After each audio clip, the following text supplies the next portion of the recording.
13절 14절 말씀 가지고 새해 새 결심, 새해 새 결심 이런 제목으로 같이 은혜 나누기 원합니다. 2025년이 지나고 2026년 된 지가 벌써 두 번째 주. 그러니까 이제 한 열흘 지났지 않습니까?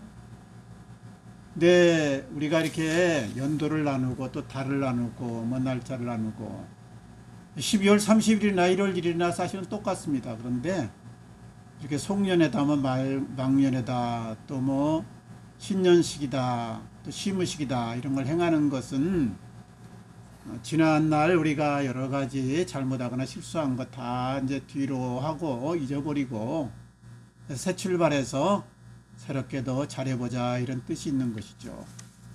오늘 우리가 읽은 이 말씀 빌립보서는 사도 바울이 이제 빌립보 교회에 보낸 편지인데요. 대략 주 63년경에 기록했습니다. 그러니까 사도 바울 이 선생이 돌아가시기 직전에 감옥에서 쓴 편지인데요. 그 주 내용이 항상 기뻐하라 이런 말씀을 하시면서 내가 이렇게 살아왔는데 너희도 나를 본받으면서 기쁨의 생활하고 그리고 또 신앙생활 잘하라 이런 그 권면의 내용의 말씀입니다. 그래서 이제 오늘 말씀을 중심으로 사도 바울이 그 유언같이 부탁한 말씀이기에 우리가 새해는 이렇게 좀 살았으면 좋겠다 이런 생각에서 같이 나누기 원하는데, 먼저는 오늘 말씀 보니까 13절에 뒤에 있는 것은 잊어버리고 그랬어요. 뒤에 있는 것은 잊어버리고. 이것은 뭐 기억 상실을 말하는 게 아니고 지난 날을 잊어버리자. 그래서 첫 번째 우리가 이제 새해 새 결심으로 살아가려고 하면 지난 것을 잊어야 된다. 지난 해에 그 아픈 것, 또 상처받은 것, 어려운 것도 있고, 지난 우리 삶에서 있었던 안타까운 일도 있고, 우리가 이제 나이가 먹고 세월이 가다 보니까요, 자꾸 삶을 뒤돌아보게 되는데, 사실 슬픔도 있고 안타까움도 있고 아쉬움 내지 후회도 있습니다. 어떤 분들은 이제 자식을 뜻하지 않게 일찍 보내가지고요, 그 아픔 때문에 그 상처 때문에 세워라 내워라 그러면서 술로 그렇게 남은 인생을 살면서 그렇게 참 인생이 꼬이고 어렵게 된 분들이 있어요.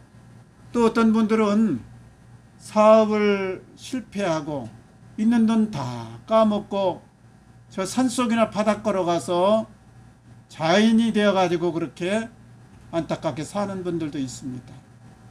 또 반대로 모든 것이 잘 풀리니까 유혹을 받아가지고 그렇게 어떤 함정의 올무에 빠져가지고 또 어려움을 당한 분들도 있습니다.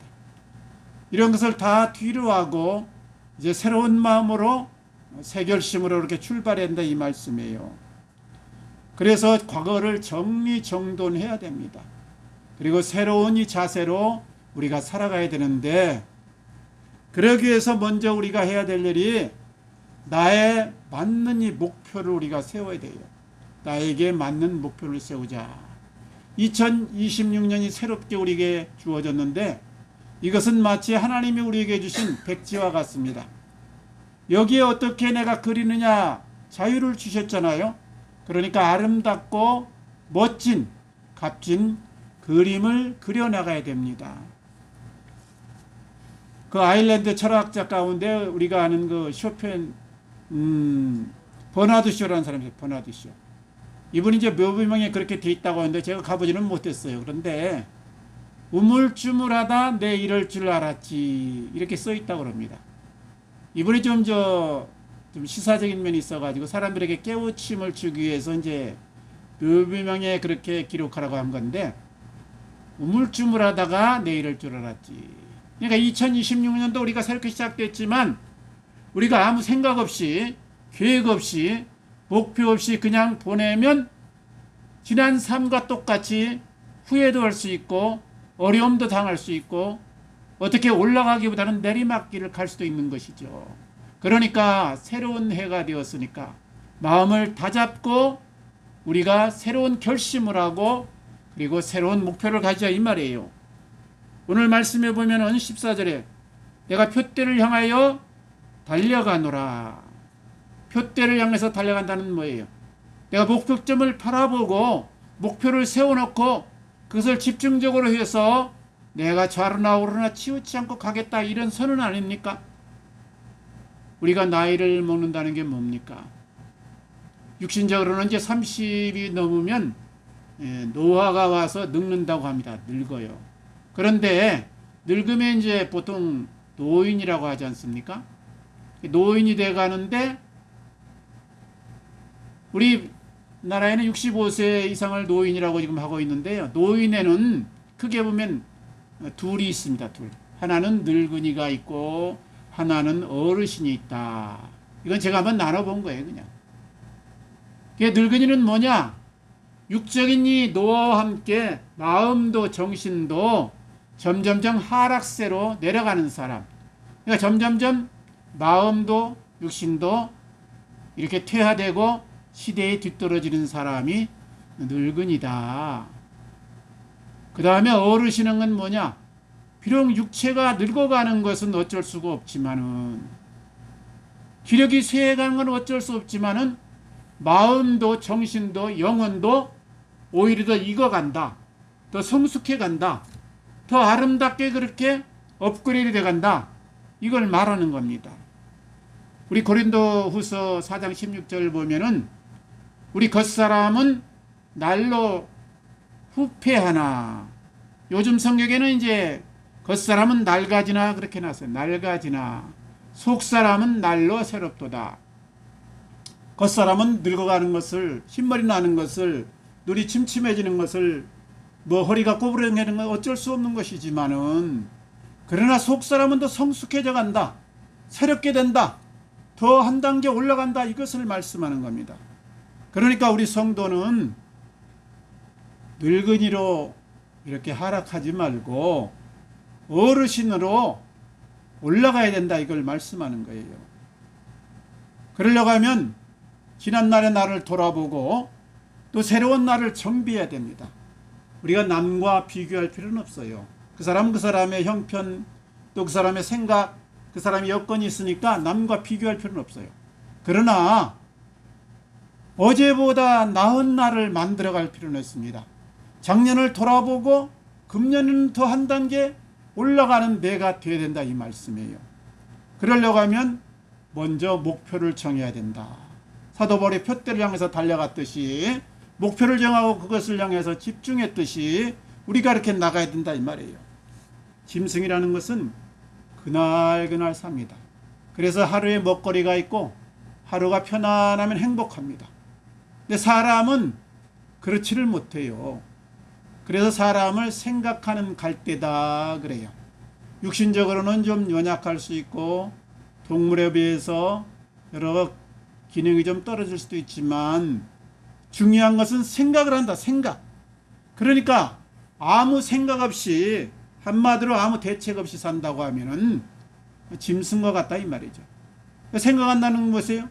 내일을 생각하고 또 영혼을 생각하고 가치 있는 인생을 생각한다는 거 아니에요? 그러니까 생각하면서 사는 것이 우리 인생이고 하나님이 기뻐하는 거예요. 그래서 내가 좀 더 나은 나로 성숙하기 위해서 어떻게 할 것인가. 그냥 막연히 지나가면 안 되니까 목표를 정해놓고 그것을 바라보며 나가자, 이거죠. 우리가 여기서 목표를 정할 때 참고할 것이 있는데, 내가 어디만큼 왔나, 내가 어디에 있나, 이걸 알아야 돼요. 어디 있다는 말은 장소적인 개념이 있고 시간적인 개념이 있습니다. 그러니까 내가 지금 교회에 있느냐, 아니면 바닷가에 있느냐, 아니면 집안에 있느냐, 이런 장소적인 개념도 생각해야 되지만은 더 중요한 것은 내가 지금 소년인가, 아니면 내가 청년인가, 내가 장년인가, 아니면 노인인가, 이거를 잘 생각하고 거기에 맞는 목표를 세우고 그것을 향해서 달려가라, 이 말이에요. 소년이 노인 같은 목표를 세우면 안 되겠죠. 반대로 노년에 됐는데 소년 같은 이런 낭만적인 것만 생각하면 안 되겠죠. 그래서 내가 어디에 있는가. 두 번째는요, 지금 내가 집중해야 될 내 나이에, 내 형편에, 내 삶에서 무엇에 내가 집중해야 되는가. 이것을 놓치면 안 됩니다. 목표를 세울 때도 내가 지금 어느 만큼 왔는가, 어느 나이인가, 내가 지금 어디에 있는가, 그리고 내가 집중해야 될 일이 무엇인가. 쓸데없는 것에, 덜 중요한 것에 쫓기다 보면 중요한 것을 놓치고 바쁘게 살 수밖에 없습니다. 바쁘다는 말은 여러모로 쫓긴다는 얘기인데, 그 말은 중요한 것을 놓치고 사소한 일까지 신경 쓰느라 그렇다 이 말입니다. 그러니까 내가 어디만큼 왔는가, 그리고 내가 무엇에 집중해야 되는가, 이걸 가지고 목표를 세우세요. 저도 금년도 이렇게 들어서서 연말부터 생각해 온 것이 있어서 목표를 몇 가지 이렇게 정했어요. 저 나이가 이제 70이 넘다 보니까 건강 문제가 좀 현실적이지 않습니까? 그래서 하루 2만 보 이상 걷는다. 그리고 이틀에 한 번씩은 근력 운동을 한다. 그리고 일주일에 서너 번은 탁구를 치면서 땀을 흘린다. 이건 작년부터, 아니 몇 년 전부터 계속해서 해오던 겁니다. 이게 건강이라는 게 하루아침에 좋아지고 하루아침에 나빠지는 않아요. 계속해서 쌓인 것이 나중에 어느 날 나타나는 겁니다. 그래서 이제 새해는 또 제가 옛날에 건강관리 젊을 때 좀 못한 것 때문에 혈액에서 이 당이 왔어요. 당화 혈색소가 높은 그런 지경이라 금년에는 약을 끊고 한번 당화색소를 6.0m로 한번 해보겠다. 그러면 이제 6.0이면 거의 정상에 좀 가깝습니다. 정상이나 아니어도. 그런데 이제 한 열흘 했는데 지금 현재까지는 잘 되고 있어요. 그 다음에 이제 두 번째가 정신 문제가 있어서 공부를 계속한다. 물론 뭐 그동안도 책도 보고 나름대로 또 유튜브나 여러 사람들 이렇게 자선도 보면서 공부를 해왔습니다만은 금년에 이제 새롭게 또 첨가한 것이 매일 내가 종이신문을 한 부 정도는 읽겠다. 이 신문이라는 게요, 전문가들이 써놓은 겁니다. 경제면은 경제 전문가, 시사면은 뭐 그쪽에 또 전문가, 뭐 또 이렇게 체육면은 또 체육 전문가. 이래서 그것만 보고 있으면요, 어느 정도 그 현대 감각이라든가 지식에 그분들의 전문가들의 그 수준까지는 안 되더라도 어느 만큼 공부가 돼요. 그래서 어렵게 뭐 딴 거 할 것이나 먼저는 매일 종이신문을 한 장씩 읽겠다. 그 다음에 책을 또 한 3권 정도 선정했어요. 이제 그 책이 듀얼 브레인이라고 AI 시대가 열린다고 해서 AI에 관한 이 기초적인 것부터 이렇게 좀 약간 업그레이드된 내용까지 담고 있는 건데 그걸 선정했어요. 그 다음에 워린 버핏 웨이. 이 말은 이제 우리 버핏, 워린 버핏이라고 그 나이가 지금 97세인가 되신 분인데 투자의 규제잖아요. 아주 모범적인 인생을 살아온 분인데 그분의 길이 무엇인가 여기에 대한 책. 그 다음에 거인을 읽다. 세월을 이제 일단 선정해가지고 그거 이제 읽기 시작하고 있습니다. 그러니까 우리가 뭔가요 나름대로 공부를 해야 돼. 그리고 그동안 이제 쭉 해온 것이지만 한 1, 2년 해온 건데 영어 스토리를 이렇게 듣는 거예요. 물론 뭐 한꺼번에 영어가 튀입니까? 안 되죠. 말도 한꺼번에 안 나오는데 하다 보면 어느 날인가 될 수 있다 이 말이에요. 그러니까 목표를 나름대로 정해요. 또 제가 대인관계에서 균형을 잡기로 했습니다. 사람이 자기 홀로의 시간이 필요하고요. 그 다음에 대인관계, 사람과의 관계가 필요합니다. 홀로의 시간이 없으면 뭐예요? 자기 나름대로 사색을 하지 않고 자기 깊이가 없어지는 거예요, 이게. 그러니까 잠만 자거나 뭐 딴 쓸데없는 것을 하는 것이 아니라 혼자 있으면서 생각하고 집중하고 자기만의 그 실력을 쌓아가는 시간이 필요하고 또 사람은 더불어 사는 존재이기 때문에 대인관계가 필요한 거예요. 대인관계가. 산속이나 뭐 혼자 어디 바닷가에서 사는 거 아니잖아요. 자연인이 아니잖아요. 그러니까는 대인관계에 폭이 있어야 되는데 제가 나이가 보니까 내 나름대로의 홀로 지내는 시간이 필요하고 나를 다지는 시간이 필요하고 사람을 통해서 또 소통하는 시간 내지는 복음을 전할 시간이 필요하다 이거죠. 그래서 많은 사람은 만나지 않되 그러나 이거 균형을 좀 잡자. 그래서 나름대로 이제 좀 생각을 했습니다. 그러니까 우리가 인생을 살면서 그냥 되는 대로 살지 말고 계획하면서 내다보면서 세우면서 살자. 살아있는 물고기와 죽은 물고기의 차이가 뭡니까? 죽은 물고기는요, 물이 흘러가는 대로 떠내려갑니다. 그냥. 살아있는 물고기는 물결이 와도 거슬러 올라가는 거예요. 무슨 말이냐면 우리가 마음이 죽고 정신이 죽고 생각이 죽으면 세상 흘러가는 대로 그냥 편승해서 그대로 그냥 자기는 없어지고 거기에 그냥 매몰된다 이 말이죠. 이렇게 살아서는 가치 있는 삶 그리고 아름다운 삶, 열매 맺는 삶을 살기가 어렵다. 그냥 없어져 버린다 이 말이죠. 그러니까 살아있는 우리 생명체처럼 정말 마음이 살아있고 영혼이 살아있고 생각이 살아있는 사람 같이 우리가 나름대로 시대를 따라서 살 것이 아니라 생각하면서 내 나름대로 목표를 세우면서 그것을 행해서 나가자 이 말이에요. 새해는 그렇게 되기를 바랍니다. 그리고요, 우리가 목표를 세우고 나가는 데 있어서 중요한 것은 결심을 내고 목표를 세웠으면 바로 시행하세요. 바로. 미루면은 이룰 수가 없는 것입니다.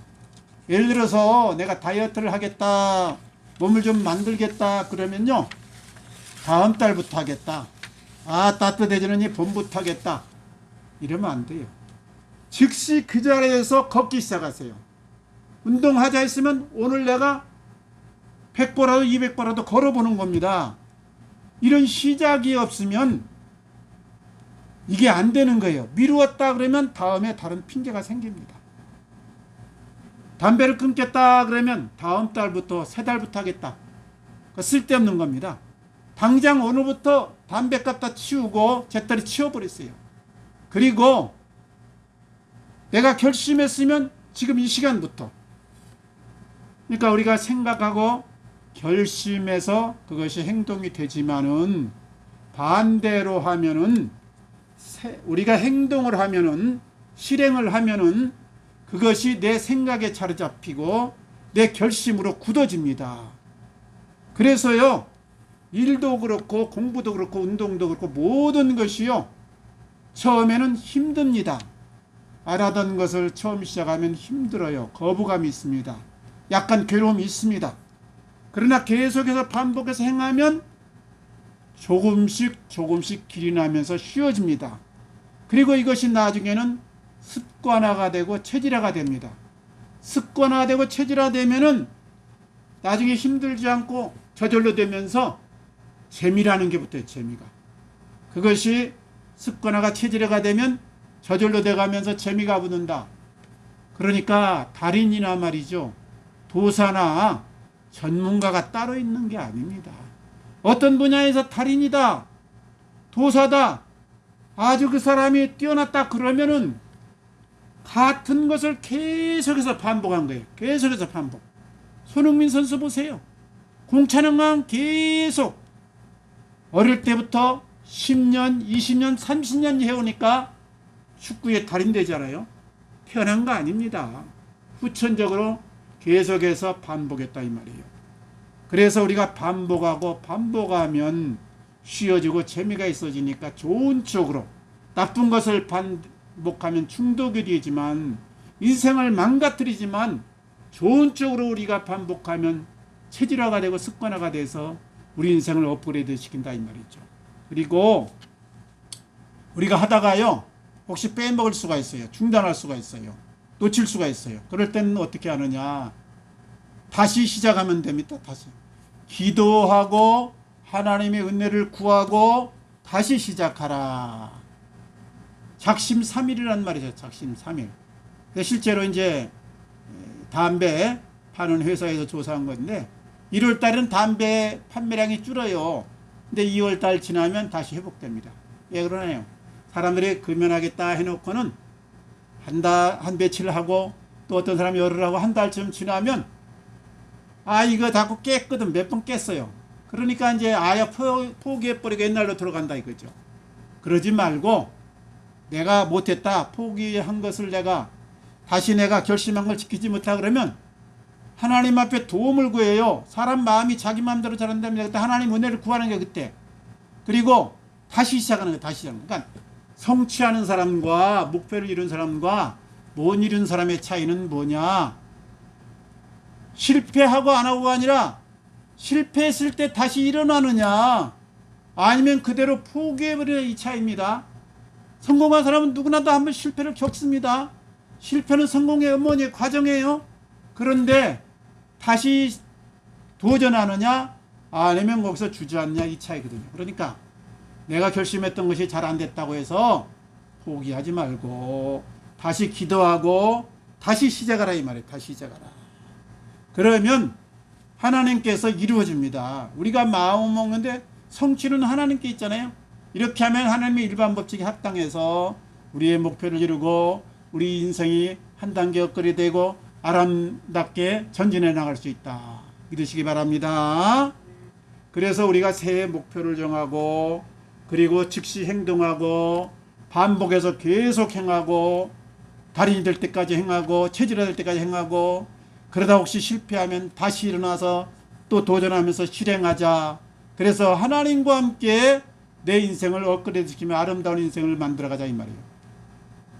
중요한 것 끝으로는 오늘 말씀 14절인데요. 그리스도 예수 안에서 하나님이 위에서 부르신 부름의 상을 위하여 달려가노라. 사도 바울이 왜 지난 날을 잊어버리고 또 목표를 정하고 그렇게 힘써 달려가면서 반복하고 쉼없이 그렇게 행한 것입니까?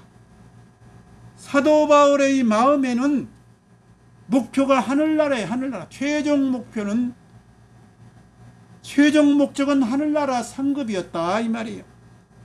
사도 바울이 지금 이제 2000년이 지난 우리 시각으로 보니까 대단한 분이지만요. 그 당시 시각으로 보면 참 안타까운 분입니다. 특별히 뭐 부모님이나 지인들이 봤다, 친구들이 봤다 그러면 참 너무 안 됐어요. 아마 또라이가 아닌가 이렇게 오해했을 겁니다. 원래 사도 바울은 당시 최고의 학문가인 가말레 학문을 나왔어요. 또 로마 시민권자입니다. 헬라어도 잘하고 유대인의 여러 가지 관습도 다 알고 바리새인 중에 바리새인이고 대제사장의 총애를 또 받았고 잘 나가는 젊은이였어요. 그런데 어느 날 다메섹에 가다가 예수를 만났다고 그러면서 돌변한 겁니다. 그래가지고 이것저것 떠돌아다니면서 복음을 전한다, 예수를 전한다 그러면서 대책 없이 사는 겁니다. 얼마나 그 지인들이 봤으면, 친구들이 봤으면 안타까웠겠어요. 왜 이렇게 산 것이냐?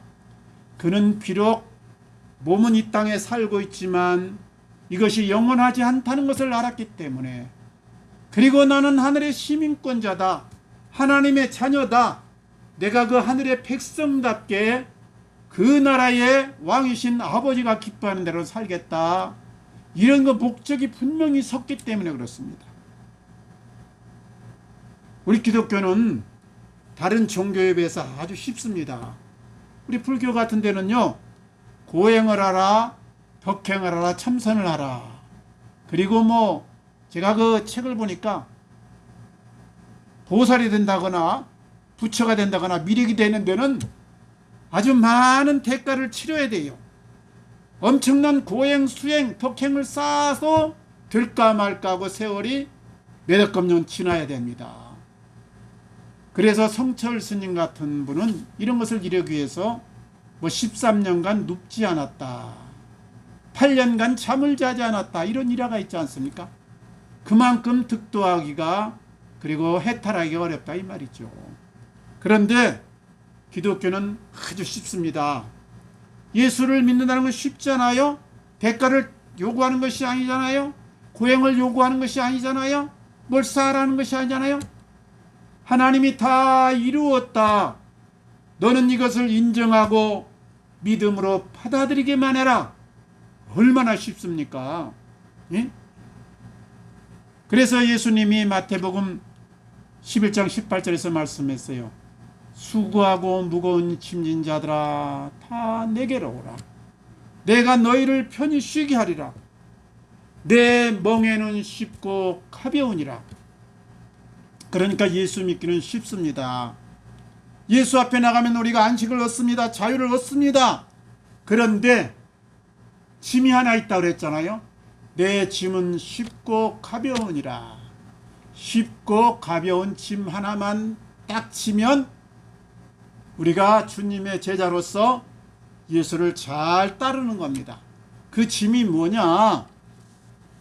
바로 사도 바울의 심정으로 사는 거예요. 천국의 시민으로서 의식을 가지고 사는 거예요. 하나님의 자녀로서의 마음을 가지고 하나님의 자녀답게 사는 것이에요. 이것이 천국에 입성해서 그렇게 하는 것이 아니고, 그때는 물론이거니와 이 땅에서 7, 80년 아니면 2, 30년 남은 생애 동안에 이렇게 천국의 시민답게 살고 하나님의 자녀답게 살라. 이것이 바로 주님이 우리에게 요구하는 가벼운 짐입니다. 쉽지 않습니까? 하늘의 시민답게, 그리고 하나님의 자녀답게 살아라. 그러면 구체적으로 이것이 무엇을 말합니까? 먼저는 바르게 살고 깨끗하게 살고 거룩하게 사는 것을 말합니다. 하늘나라가 뭐예요? 거룩한 나라입니다. 우리 아버지가 거룩하신 분이에요. 그 나라는 누구만 들어가냐? 거룩한 자만 들어갑니다. 그래서 우리 성도를 가르쳐서, 예수 믿는 사람을 가르쳐서 거룩한 물이라는 이 성도라는 말을 붙이는 거예요. 그러니까 하늘나라 백성으로 산다는 것은 바르게 살고 그리고 깨끗하게 살고 거룩하게 사는 것이다. 두 번째는요, 우리 끝까지 믿음 지키면서 사는 것을 말합니다. 믿음 지켜 사는 것이다. 왜냐하면 천국은 뭘로 들어가요? 행위로 들어가는 것이 아니잖아요. 어떤 고행으로 들어가는 것이 아니잖아요. 덕을 쌓여 들어가는 것이 아니잖아요. 뭐로 들어가냐? 믿음으로 산다. 믿음으로 들어가는 거예요. 믿기만 하면. 마음으로 믿어 의에 이르고 입으로 신하여 구원에 이르니라. 믿기만 하면 들어가는 거예요. 그러니까 믿음을 끝까지 지켜야 되는데, 지금은 참 좋은 시대예요. 옛날엔 믿음 지키기 위해서 목숨도 내놓고 여러 가지 불이익도 당하고, 지금도 나이지리아나 말이죠. 제3세기 같으면 예수 믿는다고 공격을 많이 받습니다. 그런데 우리나라는 얼마나 좋아요. 예수 믿는다고 누가 핍박합니까? 교회 간다고 무슨 불이익이 있습니까? 그런데 이 좋은 시대에 우리가 갔다가 하면 미혹되고 그리고 넘어질 수가 있는 거예요. 점점점 환란이 없는 시대이지만 종말이 다가옵니다. 그래서 불법이 성하고 사람들이 쾌락을 사랑하기를 하나님보다 더 사랑하고 여러 가지 잘못된 법들이 서고, 그러니까 우리가 깠다가 하면 이런 세상에 편승해서 나도 모르게 그렇게 물들기 쉽고 거기에 빠져서 믿음을 잃어버릴 수 있다는 말이에요. 그래서 마태복음 10장에 주님이 말씀합니다. 10장 22절에서 끝까지 견디는 자는 구원을 얻으리라. 믿음을 가졌지만은 끝까지 지켜라. 믿음 안에서 탈락되면 안 된다. 유혹받아서 함정에 빠지지 말고 핍박받아서 부인하지 말라, 이 말이에요. 그래서 믿음 지키는 것이 가장 중요합니다. 믿음을 지키는 건 뭐예요? 우리가 신앙의 기본만 잘하면 됩니다. 예배 잘 드리고요, 말씀 잘 묵상하고 하나님과 소통하며 기도하고 때로 답답하면 찬송하고 하나님과 동행하면 돼. 이게 바로 하나님과 동행하는 것이고, 하나님 앞에서 우리 믿음 지키는, 그러면 성령이 그때 우리를 도와주잖아요. 그래서 우리가 승리할 수 있습니다. 그리고 우리가 이 주님이 주신 가벼운 짐이라는 건, 첫째는 우리가 거룩하게 깨끗하게 사는 것이다. 두 번째는 믿음을 꼭 놓치지 말고 세상에 편승하지 말고 믿음 지켜 살자. 세 번째는요, 복음의 증인으로 사는 거예요. 복음의 증인으로. 우리 구약과 이 신약을 잘 이해해야 되는데, 구약은요 주로 땅의 복을 말씀합니다. 그래서 안식일을 거룩하게 지키라. 또 율법을 읽고 외워라. 헌금을 잘 드리고 봉사하라. 그러면 너희가 땅에서 잘 되리라. 이게 구약이에요, 구약. 지금 이스라엘 사람들은 내세를 잘 안 믿습니다. 예, 구약은 땅의 것을 말씀하고 땅의 이야기를 많이 구약에 해놨어요. 그런데 신약을 사는 우리들이 가끔 이걸 확대해서 그래요. 그래서 내가 성수주의라고 교회 또 헌금도 잘하고 봉사하고 교회 충성하고 목사님 잘 말씀을 따르면 내가 땅에서 잘 되고 자녀도 잘 되고 어려운 문제를 헤쳐나갈 지혜도 주신다. 이렇게 확대 해석을 하는데 이게 맞는 것 같지만 꼭 맞는 건 아닙니다. 신약을 보세요. 신약은 뭐냐? 우리에게 여러 가지를 말씀하는 가운데 구약은 613가지나 돼요. 근데 신약에는 두 가지, 크게 보면 두 가지입니다. 첫째는 서로 사랑하라. 요한복음에서 13장 와서 주님이 다락방 강화를 하시면서 새 계명을 주노니 너희가 서로 사랑하라. 너희가 서로 사랑하면 내 제자가 되리라 그러잖아요. 주님 따른다는 것은 사랑을 실천해야 된다는 것이에요. 그리고 주님께서 마지막에 제자들에게 뭘 부탁합니까? 천하에 다니며 복음을 전파하라. 한마디로 말하면 신약은 뭘 말하냐면 사람을 사랑하면서 내 증인으로 살아라는 것을 말씀합니다. 가서 복음 아니면 죽으시오 코란처럼 그렇게 말하는 게 아니에요. 칼이 아니면 코란이냐 선택하는 거 아니에요. 사랑으로 품어주면서 복음을 전파하면서 증인으로 살라. 이런 것을 주님이 명하시는 것이 신약의 주 핵심이에요. 그래서 우리가 이렇게 살 때 주님이 약속한 겁니다. 세상 끝날까지 항상 내가 너희와 함께 하리라. 너 뭐 이렇게 성수지라고 헌금하고 봉사하면 세상 끝날까지 함께 하시라 이런 약속은 없어요. 사랑하고 복음의 증인으로 살면 내가 세상 끝날까지 너희와 항상 함께 하리라. 그리고 이렇게 살면 내가 하늘에 상급을 주고 하늘에 면류관을 주겠다 이렇게 약속했어요. 그래서 에베소 1장에서 보면 하늘에 속한 신령한 복이라고 말씀합니다. 하늘에 속한 신령한 복. 땅에서 잘 되는 것이 나쁜 것이 아닌데 예수 믿었다고 해서 땅의 복을 약속은 하지 않으셨다 이 말이죠. 그래서 우리가 땅에서 잘 되려고 하면 그냥 하나님의 일반법칙 따라서 열심히 살고 성실하게 살고 그리고 공부하고 재능 개발하고 이것이 필요하고 예수 믿는 목적은 하늘의 신령한 복이고 하늘의 영광이고 면류관인데 우리가 바로 사랑을 실천하면서 복음의 증인으로 살아야 된다. 그러면 영원한 상급이 우리에게 주어집니다. 이 세상은 다 지나갑니다. 우리가 목표를 이루고 이 땅에서 여러 가지 부를 이루고 건강을 이루었다고 해도 솔로몬 고백처럼 마지막 가면 헛되니 모든 것이 헛되도다. 이건 다 놓아야 되는 거예요. 길어야 100년 안팎입니다. 나이가 50이 넘었으면 뭐 3, 40년, 4, 50년이면 다 떠나야 되는 것이. 그건 누구나 다 마찬가지입니다. 그 후에는 반드시 하나님의 심판대 앞에 서야 되는 겁니다. 하나님의 심판대 앞에 가면 뭐만 남느냐? 믿음을 지켜 살았느냐? 사랑의 가슴으로 살았느냐? 복음의 증인으로 살았느냐? 이것만 하나님이 우리에게 인정하는 겁니다. 그리고 이것만이 우리에게 상급이고 면류관이 되는 것입니다.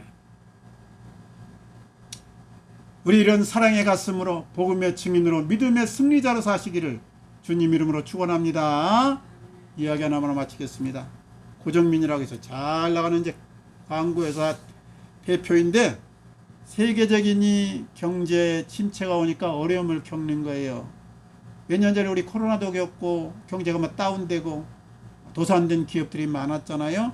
그때 정부에서 특별히 청와대를 중심으로 해서 광고 프로젝트가 이제 고집이 있어서 내가 여기에 좀 당첨이 되면 이걸 따내면 정부의 이 여러 가지 수주를 따내면요. 그 다음에 이것이 알려져 가지고 민간업도 잘 됩니다. 그러니까 이걸 어떻게 따내겠다. 어떻게 할까 생각하다가 차별하다. 다른 기업과 차별화를 시켜서 신선한 아이디어로 나가자. 그래서 하나님 지혜 주세요. 그리고 이제 결국 차별을 해가지고 잘 구성을 해서 그 기획을 따냈습니다. 그러다 보니까 매주마다 이제 청와대 가가지고 브리핑도 하고 설명도 하고 거기에 대해서 여러 가지 이제 혜택을 제공하는데요. 담당자가 있는데 한 번도 같이 식사합시다, 만납시다. 따로 이제 사적인 모임을 안 가졌어요. 한 6개월쯤 지났을 때 그 담당자 중 한 분이 같이 점심이나 합시다. 그래서 식사를 하는데 식사를 하다가 중간에 막걸리 한 잔을 권하는 겁니다. 이거 우리 반주로 한번 듭시다. 보통 관공서에서 말하면 민간업체가 따라야 이게 이제 잘 보여야 되거든요. 그래야 다음에 또 여러 가지 길이 열리는데 이분이 뭐 어떻게 생각했어요. 내가 술을 이게 거절해야 되겠는데 약을 먹고 있는 중이라고 할까. 그러다가 어뜻 말씀이 생각났어. 마태복음 10장 32절 사람 앞에서 나를 시인하면 나도 하늘 아버지 앞에서 그를 시인할 것이요. 사람 앞에서 나를 부인하면 나도 천사들과 아버지 앞에서 그를 부인하리라. 그래서 솔직하게 말했습니다. 제가 옛날에는요 술을 참 좋아했는데 예수 믿고 교회 다니기 시작하면서부터 좀 분이 안 되는 것 같아서 끊었습니다. 양해해 주십시오. 그러니까 표현은 완곡하지만 부드럽지만은 거절한 거잖아요. 그분이 말이 아무 말이 없습니다. 야, 아차. 이거 다음에 이제 여러 가지 프로젝트를 놓친 거 아닌가. 그런데 이 계약 기간이 끝난 2년 후에 다시 연장이 됐어요. 그러면서 야, 그분은 참 솔직하고 정직하다. 사심이 없다. 그런 평을 내리는 거예요. 그래서 그때 깨달았어요. 내 삶의 목표는 차별화나 어떤 외적인 그 세상 보이는 업적을 쌓는 것이 아니라 하나님을 기쁘게 하는 것이다. 그 후에 하나님께서 지경을 확장시켜줘 가지고요. 지금은 복음 의전함 이사장으로 또 돕는 사람들 운영이사로 통일 선교연합회 운영이사로 잘 나가고 있습니다. 우리 성도님들 우리가 지난날 삶이 어땠든지 작년 삶이 어떤지 다 잃어버리고 털어버리기 바랍니다. 상처도 아픔도 또 잘 나간 것도 다 내려놓고 금년 안에 어떻게 살아야 될 것인가 선한 목표를 세우기 바랍니다. 그리고 그 목표를 우리가 실행하면서 반복하면서 혹시 안 될 때는 다시 일어나면서 나가고 늘 우리가 이런 결심을 하세요. 하나님 나를 도와주세요. 나 하나님의 뜻대로 주님 주신 가벼운 짐 지고 살기 원합니다. 나 거룩하게 살기 원합니다. 나 꼭 믿음직게 살기 원합니다. 내 사랑의 가슴으로 살고 그리고 복음의 증인이 되고 싶습니다. 이런 마음으로 우리가 새 목표를 이루시면서 전진하시기를 우리 주님 이름으로 축원합니다. 같이 기도하겠습니다. 아버지 감사합니다.